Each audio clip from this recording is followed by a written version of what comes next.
par l'esprit la toute première journée du tournage? Well, Yes, please. there we go, better. Well, every single day there were a few moments where you would stop and realize, oh my God, we're doing what we're doing. Whether it was seeing C-3PO through the lens or realizing that you're on the Millennium Falcon set. But from the very first day, the most amazing thing to me was how, for the majority of the day, the fact that it was Star Wars vanished. And it just felt like working on one of our films, and you're just trying to work with the actors and make the scene work and make the story work. So there were moments of, oh my God, but the majority of it felt like a very familiar working process. Donc Ryan nous dit en fait, bien sûr, la première journée, il y avait quelques moments de oh là là, mon Dieu, qu'est-ce qu'on fait? On est là et je voyais par exemple ces 3PO à travers l'objectif, où on était sur le décor de Faucon Millennium. Et c'est vrai, le premier jour, ça nous a vachement marqué. Mais la plupart du temps, vraiment, j'avais la chance parce que l'esprit Star Wars dans mon esprit, en fait, est disparu et j'avais l'impression que j'étais juste en train de travailler sur un vrai film en concentrant sur les acteurs, sur les décors, ce que je faisais, et c'était ça la plupart du temps. And how about for you, Ram? For me, I think on a daily basis, when we, Ryan and I would step into like a completely new set. We built so many sets in the movie, and literally every day we would look at each other and say, "Can you believe we just built this insane set for like one day of filming it, but the set would be so gorgeous, and we got to experience to work with some of the best people in the world." So that was just fun, like every day, just the experience of working with like the craftsmen, the best people in the business, the best set designers or creatures and designers. That was really like the highlight. Pour moi, ce qui était vraiment sympathique, c'est le fait de travailler avec vraiment le crème de la crème de l'industrie. C'est les gens qui font les décors, ceux qui créent les créatures. Et tous les jours, on se regardait entre nous et on disait, mais est-ce que tu arrives à le croire? En fait, on est là avec vraiment les meilleurs dans cette industrie, ici avec nous tous les jours. How about your questions? Vos questions? Alors, juste là. Bonjour.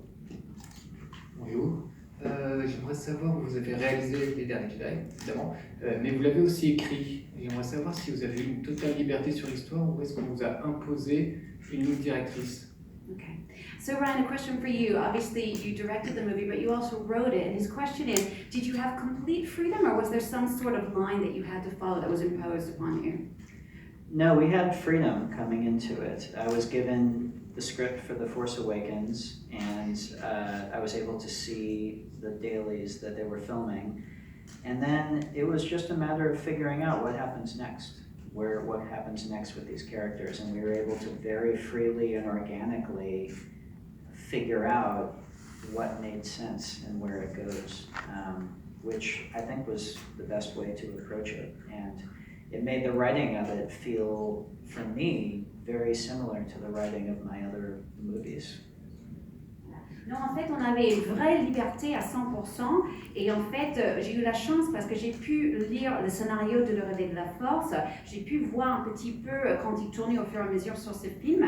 Et après, c'était juste à moi d'avoir la liberté de comprendre, d'essayer de trouver une solution pour ce qui se passe après. Donc pour moi, c'était quelque chose de très organique, très logique. Et pour moi, c'était un peu le même processus que j'ai eu pour mes autres films. And I understand, Ryan, that you actually asked J.J. Abrams to change a little bit of the end of the previous movie, of The Force Awakens, is that right? Tiny little thing, yeah. Originally it was BB-8 who went with Rey to the island. And I realized for several different reasons it would be better if R2 went along to the island and BB-8 stayed behind. So I think it was just one shot, just when they're waving from the Falcon, Chewie, and the droid. I asked him to switch it, and he was very kind and did that. Voilà, ma question pour Ryan, c'était, en fait, Ryan avait même demandé à J.J. Abrams de changer de tout un plan dans le dernier film pour lui donner un coup de main pour justement l'histoire où ça allait aller dans cet nouveau film. Et justement, il avait demandé à Gigi de changer un plan de BB-8 à la fin du film, juste avant que Ray monte dans le petit île. Il avait demandé qu'au lieu de BB-8, ça aurait pu être R2D2. Et donc, du coup, Gigi Abrams a dit oui, bien sûr, il a changé ça pour aider justement le scénario des derniers Jedi. Une autre question? Oui. Quel micro? Ah. Vous pouvez le mettre debout? Oui, Merci. Bonjour. Du coup, j'ai vu que Marc Hamill avait dit qu'il s'était beaucoup interrogé sur ce qui arrivait à Luke pendant les 30 ans qui s'écoulent entre le retour du Jedi et le réveil de la Force, et qu'il avait partagé en fait ses idées avec Rian Johnson. Donc, je voulais savoir s'il pouvait nous en dire un peu plus sur le type d'idées qu'il lui a proposé et ce qu'il en a pensé. Okay, so he's saying Mark Hamill obviously had a lot of questions about what happened to Luke in the 30 years between Return of the Jedi and this movie, and apparently he came to you with lots of ideas. He's wondering what those ideas were, and did you incorporate any of them? Oh, Mark had a lot of ideas about what happened. Mark avait beaucoup d'idées. Which was wonderful. And, I told Mark, I said, this is not necessarily going to enter the canon, but let's talk about what the journey was between then and now. And I wanted him to feel ownership over the arc of the character. Mostly because I realized how strange it must be for him to be so closely attached to this character for so many years, and then to have some young jerk come and put a script in his lap and say, now it's this. And I was very conscious of how difficult that must be. And so through collaboration with him on the part, but also through talking about his backstory, I wanted to do anything I could to give him ownership over the part and to help him feel attached to where the character ended up and how he got there. And so if that meant him coming up with a story, even if it's just for in his head of what Luke's path was, that seemed like a very good thing to do for me. Mm-hmm. Voilà, donc Marc et moi, on a beaucoup parlé. Marc avait beaucoup d'idées. Moi, je lui ai dit, écoute, je suis pas sûre que tout ça va rentrer dans toute la saga de Star Wars, mais j'étais tout à fait d'accord pour parler de ce voyage, de toutes ces décennies qui sont passées entre il y a 30 ans et maintenant. Et surtout, je voulais que lui, il comprenne vraiment un peu ce qui est devenu son personnage, parce que je me suis dit, ça doit être très bizarre pour lui en tant qu'acteur. C'est quelqu'un qui est tellement attaché à ce personnage de Luke Skywalker. Et voici moi, un jeune con, comme il dit, un jerk, qui dit maintenant, en fait, voici le scénario, c'est comme ça et ce n'est pas autrement. Et donc, du coup, je me suis dit, ça va vraiment l'aider de travailler ensemble pour qu'il se sente un peu attaché vraiment à ce personnage et qu'il pourrait bien s'approprier tous ces 30 ans qui vont passer entre le retour des Jedi et aujourd'hui. Et pour moi, c'était quelque chose de très important. Is that the mic? Et c'est qui a le micro? Ouais. Hello. Oui, bonjour. Il paraît que The Last Jedi serait le film le plus long de toute la saga Star Wars. Est-ce que vous pourriez nous confirmer ça? Est-ce que vous avez déjà une idée de la durée du film? On parle de 2h30. Voilà. Okay. So his question is, apparently he's heard that the movie is going to be the longest in the whole Star Wars canon. What's the exact duration, and can you tell us a bit more about that choice to make a longer film? Yeah, it's the longest so far. It's 2 hours and 30 minutes, including the credits. And the choice was, that's how long the movie was. And so we reached a point where we realized, pacing-wise, it felt very good, and it didn't feel long. It felt like if we wanted to get it any shorter, we would be compromising some of the characters and some of the journeys. We didn't want to do that, and we felt like the movie felt like a good length. So its total running time is long. Its perceived running time, I hope, is shorter. Ok, donc oui, effectivement, c'est le plus long jusqu'au présent, 2h30, y compris le générique. Et le choix, c'était parce que c'est ce qu'il fallait qu'on fasse, quoi. Et pour moi, en regardant ce film, il ne sent pas long pour moi. Et j'espère que quand vous le voyez, vous allez dire aussi que c'était le bonne durée, même si à l'entendre, 2h30, ça a l'air long, mais en fait, à regarder, j'espère que ça ne va pas avoir l'air aussi long que ça. Just before, I got a question for Ram, actually. Ram, you've known Rian a really long time. You produced his very first feature film, Brick. Did you always know he was the right guy to direct a Star Wars film? Ma question pour Ram, c'est ils se connaissent depuis très très longtemps. Il a produit le premier film de Ryan, Brick. Est-ce qu'il a toujours su que Ryan était ce qu'il fallait pour réaliser un film de Star Wars? It wasn't up to me to know, but I always knew that whatever Ryan wants to do, he will do it in the best way. And Ryan is very unique in the fact that he writes and directs, and there's very few people who can actually do it or be doing it.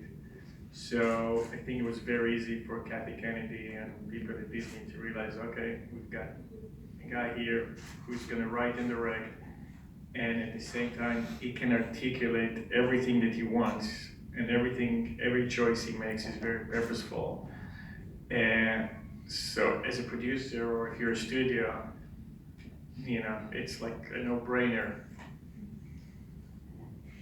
Donc il dit déjà c'était pas ma décision d'embaucher Ryan, mais je sais, comme je le connais depuis longtemps, tout ce que Ryan veut faire, il peut faire, mais d'une manière parfaite. Et en plus, il a ce don de pouvoir écrire et réaliser, qui est très très rare d'ailleurs à Hollywood.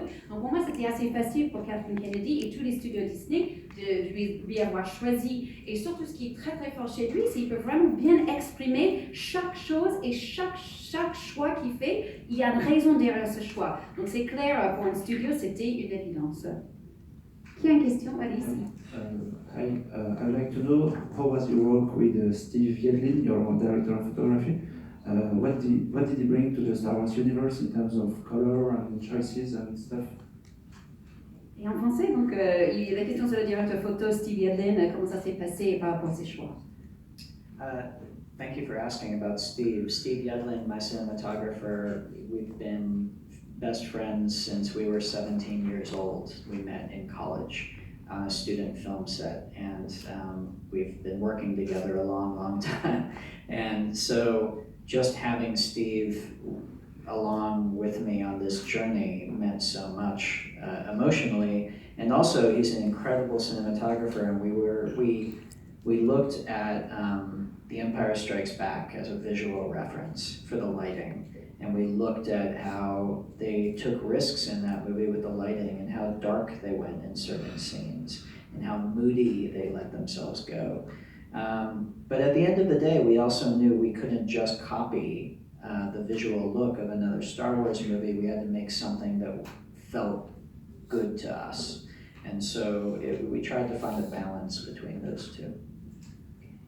Voilà, donc il dit merci beaucoup d'avoir posé cette question sur Steve Yedlin. En fait, c'est un de mes meilleurs copains depuis l'âge de 17 ans. On l'a rencontré à l'université, on travaillait ensemble sur un film pour les étudiants. Donc c'était tellement chouette pour moi de l'avoir ici sur ce film d'un point de vue émotionnel, bien sûr, mais aussi c'est un super directeur de photo. Donc on a beaucoup regardé l'Empire contre-attaque, notamment par rapport à l'éclairage, la lumière. Et on aimait bien comme ils ont fait des choix un peu osés de faire un film aussi sombre, aussi noir en fait en ce qui concerne la lumière, et on savait qu'on ne pouvait pas copier ce feeling, en fait, cet éclairage, mais on cherchait un truc, un équilibre, si vous voulez, entre ça et ce que nous, on voulait faire.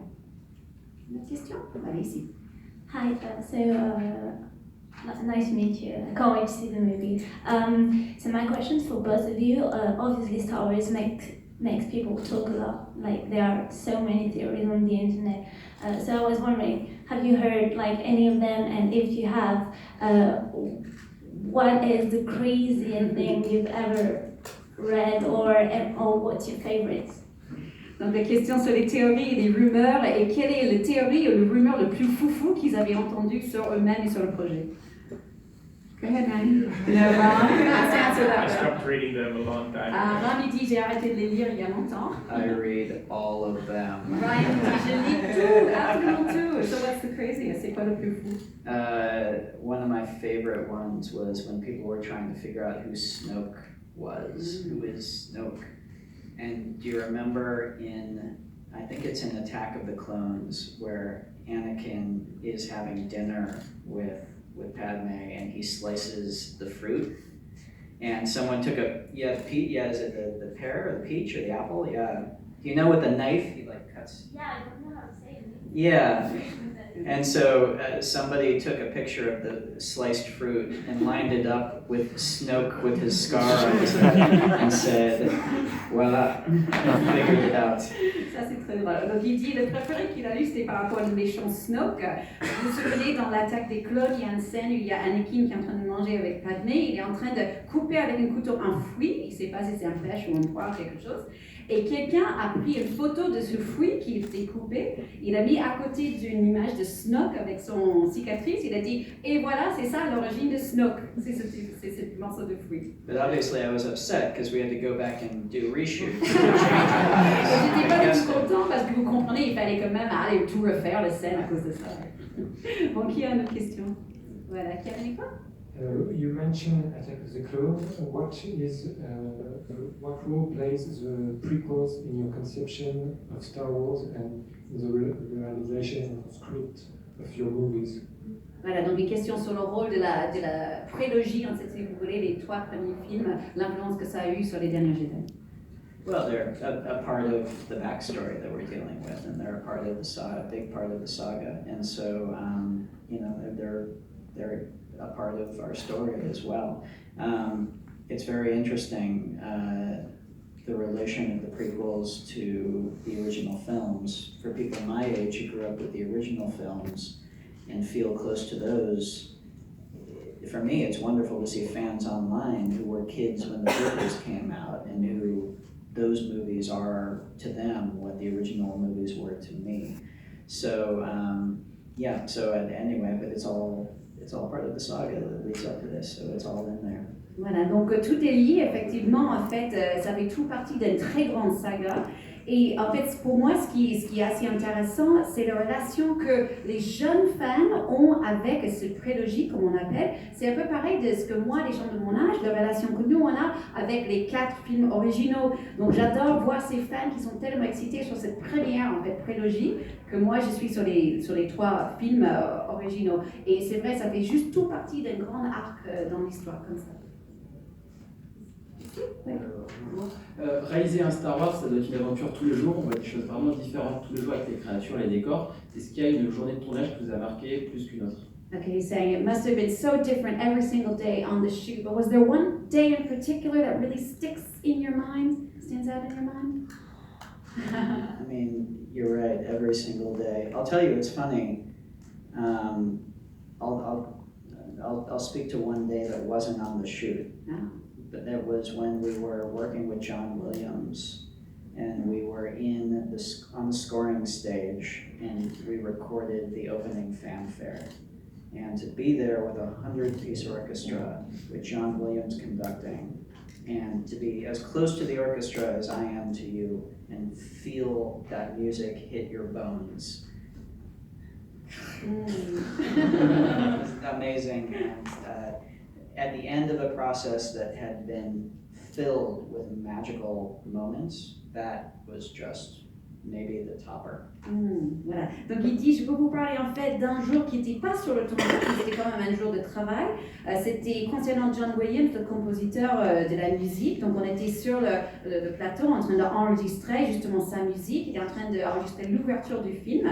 Et il y avait un orchestre de 100 personnes, et moi j'étais aussi proche d'eux que moi je suis de vous actuellement. Et juste d'être là et de ressentir cette musique en direct dans les os, en fait, ça m'a donné la chair de poule. Et à la fin d'une procédure, d'un tournage qui était tellement incroyable et plein des moments magiques, là c'était vraiment pour moi le summum. Ram, I have a question for you. How important is the whole fan base to you? What kind of responsibility do you feel to the fans when we're putting together a film like this? Ma question est sur la responsabilité qu'on ressent par rapport à un film comme ça, par rapport aux fans. Getting it right. I honestly think in the process of making the movie, our only responsibility was to make the best movie. And hopefully the fans will respond. But, you know, Ryan basically wanted to make the best movie. And that's it. We can't control what the fans are going to think.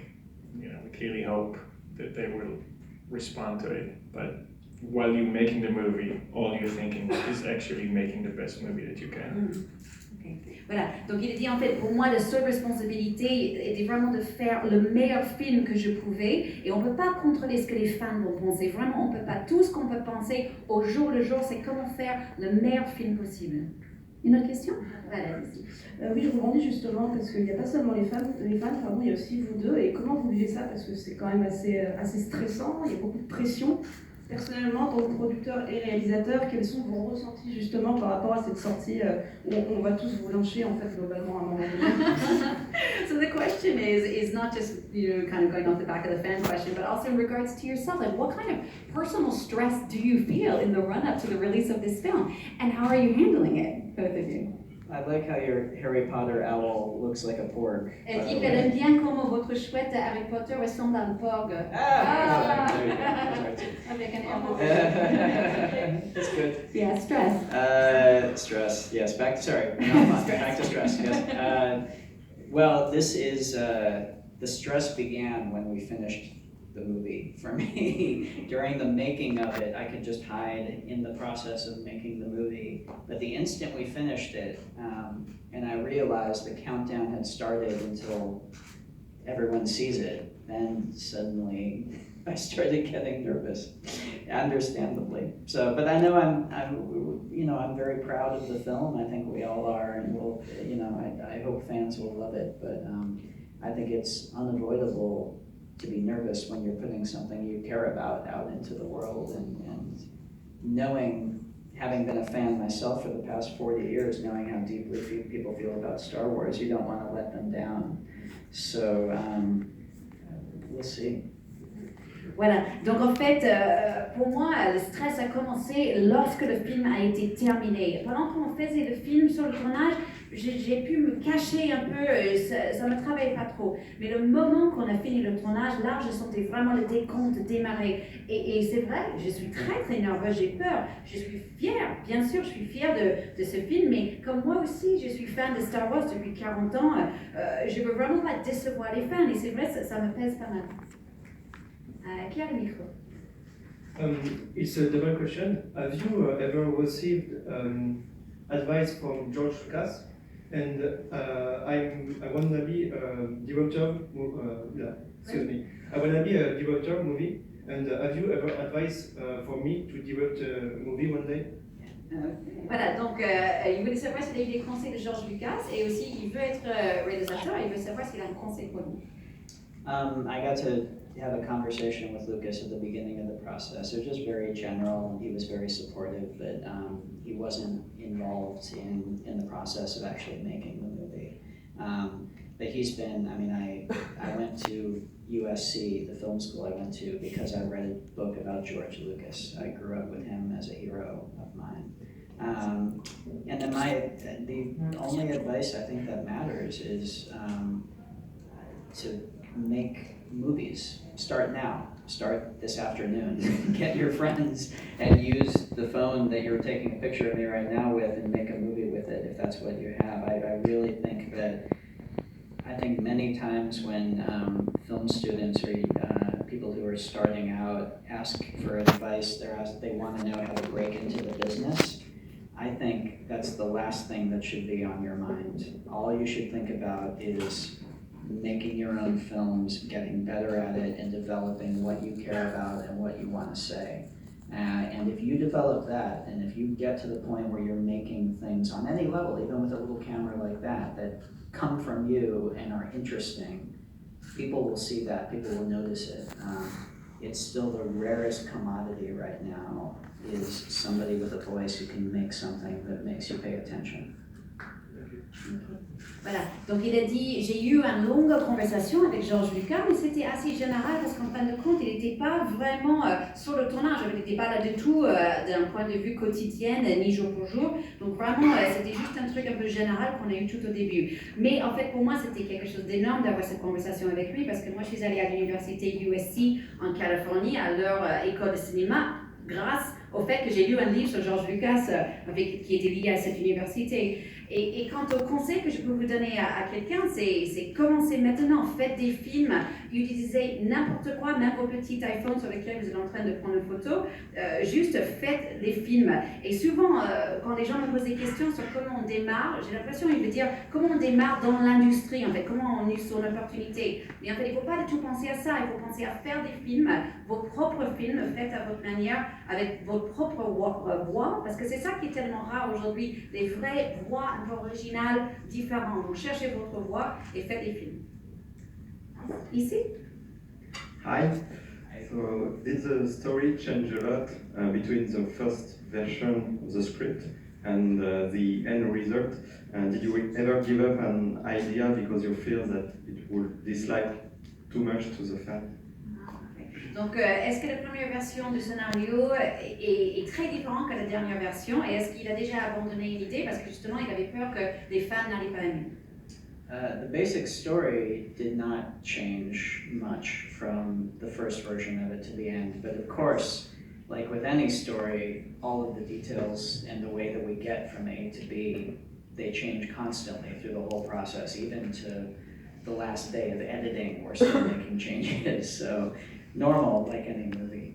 And no, there was nothing that I changed because I became worried that the fans wouldn't like it. I think my perspective was always that every fan is going to have their own different list of what they want and don't want.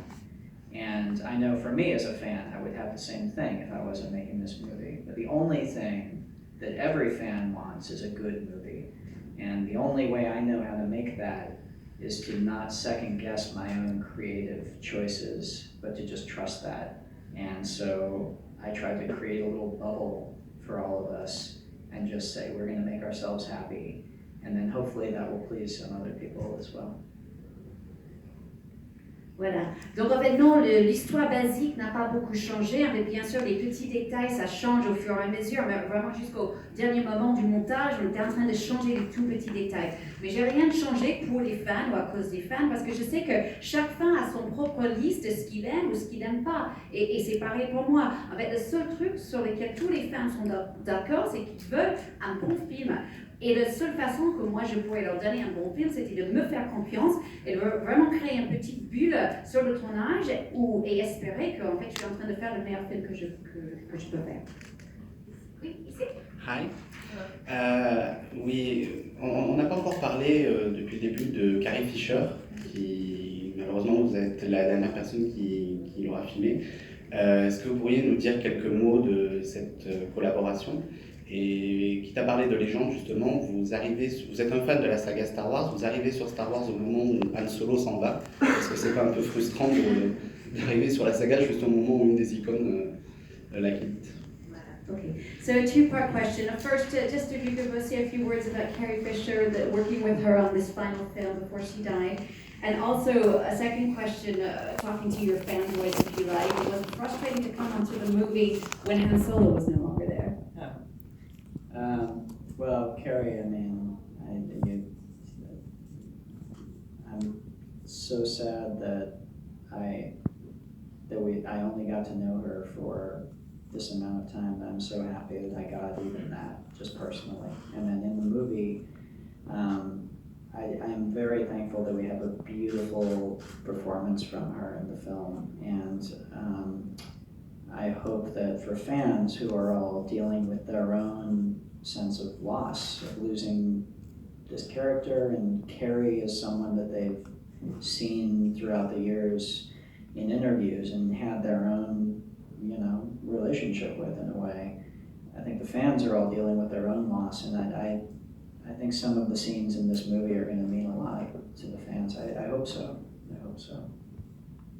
And as for the Han Solo part? And yeah, but yeah, it would have been very fun to to work with Harrison Ford. But at the same time, for me, when I was a kid, it was kind of perfect, because for me as a kid, Luke Skywalker was the character that I connected with the most. because Han Solo was super cool, which I was not super cool as a kid. I was more like the dorky, farm boy who wanted to go have an adventure but didn't quite know how yet. So I was very excited to get the opportunity to do the movie that Mark is at the heart of, and I think it was a good fit. Okay. Voilà, donc tout d'abord par rapport à Carrie Fisher, bien sûr c'était tellement triste, tellement émouvant de l'avoir perdue, mais je suis content que j'ai pu quand même travailler avec elle au moins pour un petit peu dans ce film, et vous allez voir, elle joue tellement bien dans ce film, et j'espère que les fans en fait, ils vont pouvoir faire le deuil en quelque sorte, pas seulement Léa, mais aussi l'actrice Carrie Fisher aussi, parce que bien sûr depuis des décennies, c'est quelqu'un qu'ils ont aussi découvert à travers les interviews et tout ça. Et je pense qu'il y aura certaines scènes dans ce film qui vont profondément leur toucher et aider, j'espère, à gérer ce deuil. Et par rapport à votre question sur Han Solo, oui, bien sûr, ça aurait été super sympa, mais pour tout vous dire, en fait, moi, en tant que gamin, j'avais beaucoup plus de relations, entre guillemets, avec Luke. C'était avec lui que je me sentais, je m'identifiais, si vous voulez, parce que Han Solo était super cool, et Luke était un peu le petit gamin, un peu pas très cool, qui travaillait dans un ferme, en fait, qui voulait l'aventure, mais qui n'arrivait pas. Et donc, pour moi, c'est ça qui m'a vachement touchée, de pouvoir travailler avec Mark Hamill sur ce film, parce qu'il est vraiment au cœur du film. Rom, I just have a question for you. We were talking before about the porgs. There has been backlash in the past to cute Star Wars creatures, Jar Jar Binks, the Ewoks. Were you worried at all about what reaction might be, or what reaction could be to the porgs? Ma question est sur les porgs, le nouveau petit personnage, parce que vous savez, pas tout le monde a aimé ni les Ewoks, ni Jar Jar Binks, donc est-ce qu'ils ont peur en quelque sorte que peut-être il y aura des gens qui disent « Oh, les porgs, c'est pas bien ». As you answer, he's watching you. He's watching you. I wasn't worried for a second. I think everybody on the set, the first time we saw the porgs on the set, everybody knew it's going to be a huge hit. Everybody would want to have it, but every kid would want to have it like next to their bed. A kid, each one is 4 of those, and they stay with him every night. But no, I was not worried at all. Ok, donc Rami dit non, pas du tout. On a vu sur le tournage, en fait, dès le premier moment qu'on a sorti les porgs sur le tournage, tout le monde a su que ça allait marcher. Ils sont tellement mignons, et même tous les gamins, ils vont vouloir avoir 4 autour d'eux sur le lit. Une autre question? Oui. Bonjour, alors ma question ça portait sur les caméos, parce que dans le dernier épisode il y avait Daniel Craig qui joue un Stormtrooper, et apparemment dans le prochain il y aura les princes William et Harry qui vont aussi jouer des Stormtroopers. Je veux savoir juste qui avait eu cette idée, comment ça s'était passé, est-ce qu'on peut s'attendre à d'autres caméos du moment aussi. So a question on cameos. He knows in the last one Daniel Craig played the Stormtrooper. He's wondering if you can confirm that Princes William and Harry are Stormtroopers, and if so, how that happens, how this kind of cameos happen, what the shooting days are like that. Well, I can't confirm anything. Je peux rien confirmer pour Harry et William. But I'll say everybody always wants to be a stormtrooper until they try on the stormtrooper outfit. Moi, je peux vous dire que tout le monde veut être un Stormtrooper jusqu'au moment où il met le costume de Stormtrooper. And realize it's a medieval torture device. Et on se rend compte que c'est un instrument de torture moyenâgeux. I will say one cameo that we have in it is we managed to get Garrett Edwards in there, which was really fun. You were in You cameoed in Rogue One. Yeah, I did. Ram and I together had a cameo where we were in the firing chamber of the Death Star in Rogue One, which was great because I knew he couldn't cut us out of the movie. The one thing you have to do in that movie is fire the Death Star. So Gareth made it into the final cut of our movie. Voilà, le seul truc que je peux vous dire en tant que petite apparition cameo, c'est Gareth Edwards qui est le réalisateur de Rogue One. Lui, il joue un tout petit rôle dans mon film. Et moi je dis, mais parce que vous avez joué dans son film, et c'est vrai tous les deux, ils avaient un tout petit rôle avec Ram et Ryan dans Rogue One. Et il jouait celui qui tirait l'arme pour le Death Star, pour l'étoile de la mort. Et ils ont dit, on sait qu'il ne va jamais nous couper en fait de ce film parce que tu as toujours besoin de quelqu'un pour tirer justement à cette arme. Une autre question? Dernière question. Ah, dernière question. Question pour Ryan. Qu'est-ce que vous pensez apporter de vos précédents films ainsi de votre expérience sur Breaking Bad, sur Star Wars? Okay. Brian, what do you think you bring from your previous films, what you learned from your experience directing stuff on directing episodes on Breaking Bad that you use in this particular film? I mean, I think every movie that you do, you learn. It's like an accelerated learning process. every single movie that you do, hopefully. With Breaking Bad, I guess the one specific thing with Breaking Bad is when I came into it, I thought that as a director, I would have very little to tell the actors because I figured they would know their characters and they would know who Bryan Cranston knows Walter White better than I could ever tell him. And I was very wrong about that.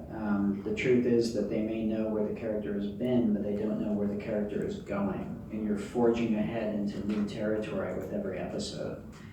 And so that's directly applicable to this, obviously. We're taking characters that were created in The Force Awakens, but we're taking them to new places. We're taking them in new directions, and we're forging ahead with them.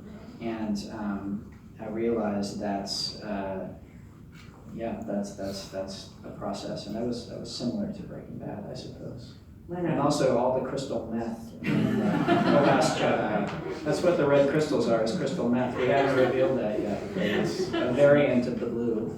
Ok. Donc, bien sûr, sur chaque film, c'est comme un cours intensif du cinéma à chaque fois. Mais je peux vous dire que sur Breaking Bad, en fait, j'ai vraiment appris quelque chose parce que quand je suis arrivée sur le tournage, je me suis dit, bon, je vais rien dire aux comédiens parce que, par exemple, Bryan Cranston, il connaît son rôle par cœur. Il n'y a rien que je puisse dire qui va l'aider. Et en fin de compte, je me suis trompée complètement parce que, bien sûr, le personnage savait ce qu'il faisait avant, mais il ne savait pas du tout où il allait. Et c'était la même chose ici. Ici, on avait des personnages qui étaient créés, par exemple, dans le Réveil de la Force, et c'était à moi de les amener dans un autre sens, dans une nouvelle direction. Et bien sûr, aussi, on parle beaucoup de la drogue, et vous verrez, les cristals rouges, c'est les mêmes cristals qu'on a vus dans Breaking Bad. Ça, c'est un joke. Et voilà, thank you so much!